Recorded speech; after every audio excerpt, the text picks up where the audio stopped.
Carissa's Wierd was an American rock band formed in 1995 between founding members Jan Champion and Matt Brooke. Initially touring behind Modest Mouse on the hilts of some fake IDs, the band gained popularity as an indie rock entourage unlike any other. Today, it would be really easy to simplify the sound of Carissa's Wierd and boil it down to its most foundational elements. But at the time, I'm sure it was something of a novelty, much like the grunge scene that had just sprung up after Nirvana and the kind of freedoms it had allowed artists and the idea of artistry itself at the time. There was something certainly powerful and fresh about Carissa's Wierd. In a holistic approach, the band explores the themes of love and loss, but also something far deeper in the idea of regret and the absence of effort put into something and the emptiness that you are left with as a result. If I was to try and diagnose the sound of Carissa's Wierd, I would probably say that it is a sort of dovetailing between Jeff Buckley and Black Country New Road. A little bit of Have a Nice Life spice sprinkled in there. Now that is obviously combining older scenes with newer ones, and so there's a very logical temporal discrepancy there. But I think that's really all you can do. That's the only effort you can make to try and discern exactly what this band is, because it is so layered, and I've only just discovered it a few hours ago, but I have delved so much into it because I find it so nuanced. It's like an onion. You know, onions have layers. There's songs like Die, low-budget, slow-motion soundtrack song for the leaving scene, or They'll Only Miss You When You're Leaving, and many others, including Phantom Fireworks and Drunk with the Only Saints I Know. There's so many songs that feel journal-like, like diary notes that were only meant to be viewed by one person, but have since been adapted to this sort of acoustic, underground, indie development where those thoughts are now public domain, but they're still very much personal, and it's kind of difficult to break down exactly what each and every word means. Much like your own journal notes might have a specific vibe or mindset about them depending on the time that you wrote them, and while it may be very easy to kind of sit and pick apart the exact kind of emotions that you are going through in that moment, it is also incredibly difficult to diagnose those little nuanced fragments of those notes, those trailed off thoughts where you don't even remember yourself exactly what you were going on about at the time. Carissa's Wierd was probably an institution. I don't know enough about it to know for sure. I wasn't around during the band's conception, but I can definitely say as confidently as I ever can that it was something, for sure.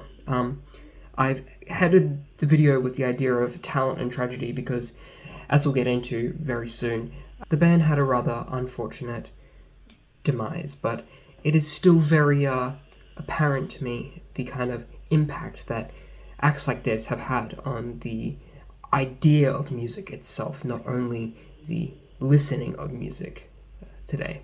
But yes, while this band, from what it looks like to me, evolved into this friend group kind of bouncing ideas of each other and creating an almost canon wherein there's two characters at any one time and they're kind of throwing things at each other points, and every single point is bouncing right off the next, and it's like this little game of ping pong. I love it. We have Jen Champion and Matt Brooke kind of just working so well as a kind of clashing force. Like it's very much a battle that I don't know, I think it's the best example of conflicting narratives that I can give. It's like, while the song itself kind of demonstrates a single train of thought, it's almost like there's always two opposing forces trying to gain the upper hand over one another, and I love it. But while the history of Carissa's Wierd and the very being of the band was something to behold, unfortunately, in 2011, the band did break up. Cited to lead singer Jen Champion struggles with alcoholism and depression, but it wasn't the worst case scenario. Jen did go on to produce her own music under the solo project S, where Matt would later contribute with ukulele instrumentals. And Jen would also work on some of Matt's other projects, including, well, let's just say it, I'm sure there are others here far more knowledgeable than me, and who instantly recognize the name Matt Brooke as one of the founding members of the Band of Horses, alongside fellow Carissa's Wierd ex-member Ben Bridwell. But that wasn't the only vocation that was awaiting Matt Brooke, as he also went on to found the Grand Archives, a since I believe disbanded band, which people it's very beloved. People love it. I'm not too familiar with the music. I don't think I'm familiar with any of the music and such. I won't place any comment on that, but I do find it very remarkable, the kind of history that unfurls after the fact. Nowadays, from what I can tell, all the ex-members are doing great in life. Jen is doing quite well. Her battles were won from what I can see, but it does leave a little bit of a taste in your mouth, just, that aftertaste where you're wondering, well, what could have been with the band? Because there's obviously something really good here, and I feel like a lot of it was untapped goodness. So it does leave a lot to be desired in a way. But it's also very nice to look back and reflect on just the fact that it was there. Don't cry because it's over, smile because it happened. But yeah, on the whole, Carissa's Wierd is a story of talent and tragedy. Truly a tale of remarkable talent, just undone by life's consistent onslaught of shit.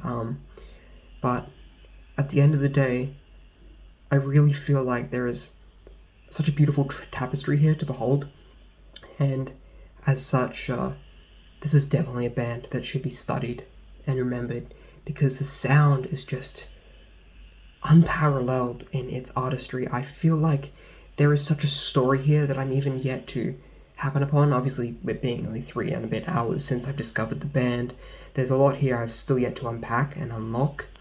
And I'll definitely get there eventually. I might break down specific albums in the future, because I very much want to, alongside other artists and bands. But Carissa's Wierd is just such a story that needs to be told.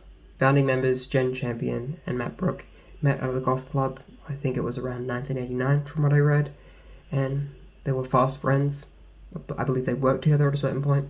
Then they went on to make some truly amazing music together.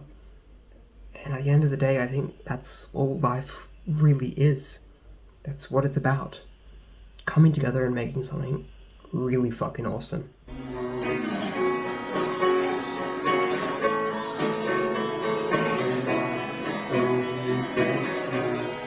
Thank you all so much for watching this video. I implore you to go and give a listen to Carissa's Wierd. This hasn't been a very intensive investigation of the band. I really want to leave it up to your interpretation, and maybe come back and tell me what you think of the band after you've given it a listen. Thank you all so much, and I'll catch you next time, wherever and whenever that may be. Cheers.